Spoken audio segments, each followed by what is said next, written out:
31번째 환자와 마찬가지로 신천지 대구교회에 다니는 것으로 31번 환자가 다니는 신천지 교회 신자들이었습니다.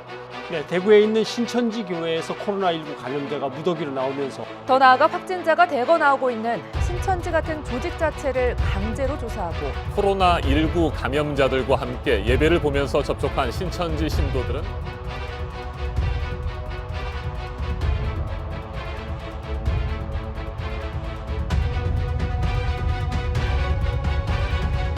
신천지를 제가 들어간 처음은 2015년 11월부터 해서 2019년 7월까지 있었습니다. 처음에 제가 들어가게 된 건 제가 수능이 끝나고 제가 원래 음악을 좋아하겠다 보니까 어떤 문화센터에 제가 기타를 배우러 갔습니다. 그래서 기타를 배우러 갔는데 알고 보니까 제가 신천지를 가고 나니까 알게 된 게 그 기타 강사가 신천지 사람이 있던 거예요.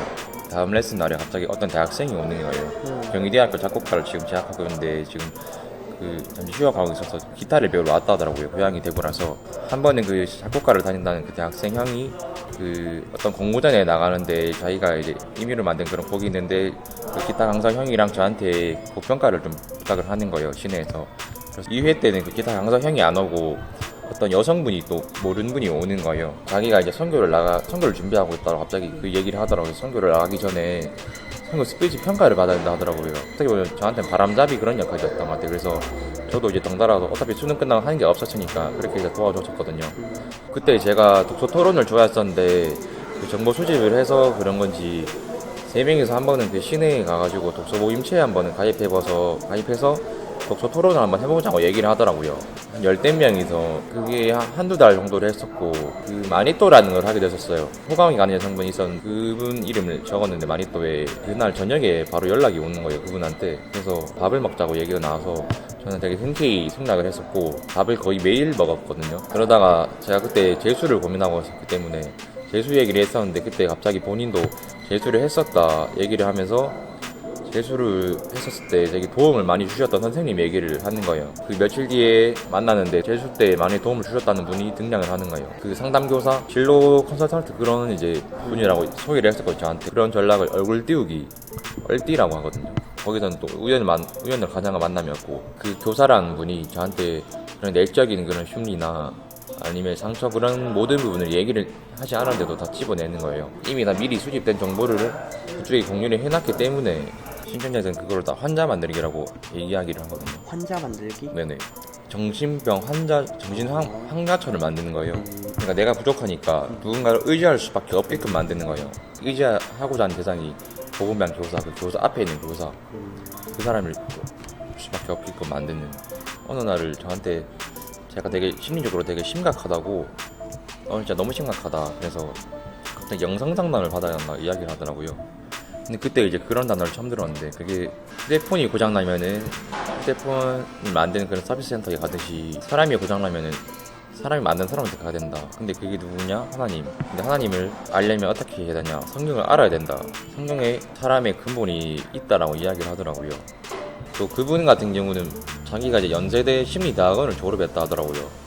물론 다 거짓말이지만 그렇게 해서 영성 상담을 이제 신천지에서는 복음방 그게 시작됐었고요. 좀 많이 한 2달 정도 복음방을 했을 때 갑자기 한 번은 그 선교사라고 하시는 분이 오시더라고요. 서울에 있는데 자기가 지금 대구에 잠깐 내려왔는데 성경을 좀 집중적으로 잘 가르쳐주는 아카데미가 있는데 대구에 이번에 내려온다 하더라고요. 그래서 그 월화 목금 토 아니면 월화 수목금 수요일하고 토요일은 이제 그 선택 택일이고 월화 목금은 하루에 3시간씩 필수고 젊은 사람도 많고 나이 많은 사람도 많고 되게 뭐 불교에서도 오고 뭐 천주교에서도 오고 되게 많이 온다. 그래서 들어오면 좋겠다고 얘기를 하더라고요. 근데 그게 듣기 싫었어요. 왜냐하면 그때 재수를 하려고 마음먹고 있었기 때문에. 그래서 안 온다고 계속 얘기를 했는데 그때 한 4시간 정도를 얘기를 했던 것 같아요. 그런 과정의 사이에 한 번은 그 인도자 그 기타 강사 형이 밥을 먹자고 얘기를 하는 거예요, 시내에서. 갑자기 그 현금 인출을 좀 하고 온다는 거예요. ATM 기계에 기다려도 안 오는 거예요, 그 형이. 근데 그때 갑자기 그 찰나에 어떤 모르는 여성이 저한테 와가지고 자기가 아버지가 수도 원장인데 수도원을 운영하고 계신데 자기가 좀 영을 좀 그런 걸 볼 줄 안 돼요. 그러면서 저한테 원래 이런 얘기를 안 하는데 하는 게 그러니까 올해 그런 물질의 축복은 없는데 저한테 말씀의 축복이 있을 거라 하더라고요. 그래서 네, 말씀의 축복. 그리고 이거는 누구한테 얘기를 하면 안 된다고 얘기를 하더라고요. 왜냐하면 이걸 얘기하면 그 축복이 날아간다고. 그래서 아무한테 얘기를 하면 안 된다고 그렇게 그렇게 딱 얘기를 하고 딱 가더라고요, 지 혼자. 그리고 혼자 좀 생각을 해보는데 선거샤라는 분이 와가지고 그 센터 아카데미라는 걸 저한테 얘기를 했었고, 그 다음에 그 모르는 여성이 저한테 딱 와가지고 그런 말씀의 축복이 있을 거라고 얘기를 하니까 뭔가 이런 개연성이 되게 느껴졌었거든요. 갑자기 그 얘기를 딱 들으니까 되게 좀 궁금하더라고요. 근데 사실 그것도 어떻게 보면 짜진 각본이었죠. 신천지에서는 제가 그 길에서 당한 게 은사라고 하거든요. 은사 친다. 그러니까 이 사람이 아예 이제 하고자 하는 의지가 없을 때, 아니면 지금 센터를 나오지 않고 있거나 복음방을 아예 중단 선언을 했을 때 마지막 최후의 수단으로 은사를 친다라고 은사 도구를 이용하거든요. 이렇게 해서 결국은 이 아카데미를 가셨다는 거네요? 네네, 그래서 제가 가겠다고 얘기를 했었고요. 거기 이제 가서 말씀 듣고 신천지로 간 거죠. 센터가 초등, 중등, 고등 과정으로 나눠지거든요. 근데 초등을 듣고 나면은 이제 거기서 S 오픈이라고 하는데 신천지를 이제 알려주거든요. 초등 같은 경우는 처음에는 한 달 정도는 성경의 기본, 성경 66권으로 뭐 이루어져 있고, 구약이나 신약은 어떻게 이루어져 있고, 성경 전반에 대해서 기본적인 그런 걸 배우고, 왜냐하면 성경을 알아야 또 앞으로의 그런 이제 신천지 관련 그런 지식도 이제 익힐 수 있으니까. 그래서 그것까지는 사실 좀 막 그렇게 이상하다고 느끼기는 어렵고요. 고등은 계시록 다 배워요. 1장부터 22장까지. 이만희 씨 얘기를 사실 제일 많이 해요. 이만희 씨가 이 계시록 몇 장 몇 절에 있는 걸 어떻게 해서 이뤘고, 지금 현재 이루어지는 게 어떻다. 그리고 뭐 계시록 몇 장에 있는 게 지금 이 사건이다. 그리고 지금 현재는 계시록 몇 장에 와 있는 상황이다. 90% 이상 이루어졌다고 이야기를 해요. 그러니까 나머지를 이루기 위해서는 우리가 어떻게 해야 되냐, 전도로 귀결이 되어 있거든요. 전도하라는 게 결국 예, 그러니까 모든 거 다 전도로 귀결돼요. 거기서는 6월이라고 표현을 하거든요. 넘을 월 해서. 신천지 같으면 또 교회를 입성하자마자 들어가자마자 바로 일반 교인이 되는 게 아니라 교인이 등록될 때까지 새신자 교육이라고 또 받아야 되거든요. 새신자 교육? 네, 2달 동안. 이건 어떤 내용인가요? 헌금 교육도 하고요. 그러니까 신천지는 어떤 헌금이 있다, 세뇌라 해야 되나? 이거를 왜 헌금을 내야 되는지 이유를 가르치면서 내게끔 하는 거죠. 그리고 핍박 대처 교육이라고.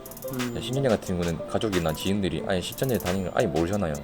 S 노출, 그러니까 신천지 노출됐을 때 어떻게 해야 되냐, 핍박 대처 교육을 하고요. 그다음 전도 교육, 실제로 거기도 새신자 팀장이라고 있거든요. 그분들이랑 같이 노방 활동을 일이 한번 나가보는 그런 체험도 하고요. 노방전도 체험도 하고 네.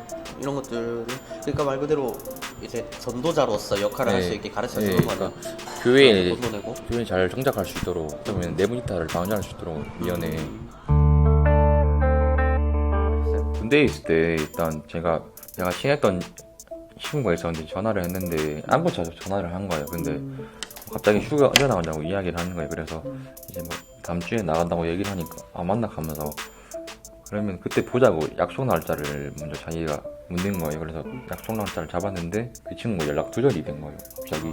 또 나중에 이제 연락이 되는 게 이제 뭐 만남이 있었다니까, 전도 대상자를 만나고 있었다, 뭐 그런 물론 이제 이해는 되지만 그렇겠네요. 예, 조금 되게 회의감이 왔었고요. 결국 그런 찰나에 또 휴가를 나왔는데 친한 형이 그 110만 원 사건을 이야기를 해주는 거예요. 110만 원을 근데 낸 사람이 있고 안 내면 나가라서 교회를 탈타고, 나간 사람들 갑자기 너무 많이 나가니까 긴급 입교라고 하면서 다시 들어오게끔 이야기를 한 거예요. 전화를 돌려서. 돈 안 낸 사람은 되게 좋은 거고, 돈 낸 사람은 바보 되는 거잖아요. 돈 내고 있고 돈 안 내고 다시 오고. 그때 제가 너무 좀 소위 말하면 좀 충격이 너무 커서 휴가를 그때 처음 나오고 이제 다음에 나올 때는 얘기를 안 알려줬어요. 그냥 혼자 나오려고. 그러다가 친한 이제 신천지 교회 형이랑 이야기를 하다가 휴가 이야기를 제가 하게 됐는데, 갑자기 그 형이 혼자 말로 이거는 창에 보고가 안 된 건데 라고 이야기를 하더라고요. 군대를 가도 그 창이 생기는 거예요. 전도했던 거로 똑같다고 생각을 하면 모든 게 공유되고 있을 테니까 그게 너무 싫었죠. 저는 여행 못 간 게 좀 한이고요. 여행도 가지 말라요. 그리고 연애 못 해본 거. 지금 이 노는 감정에 들면은 이 전도 신천지에 방해가 되니까 연애나 노는 감정을 아예 진짜 완전 막 악적으로 생각을 해요.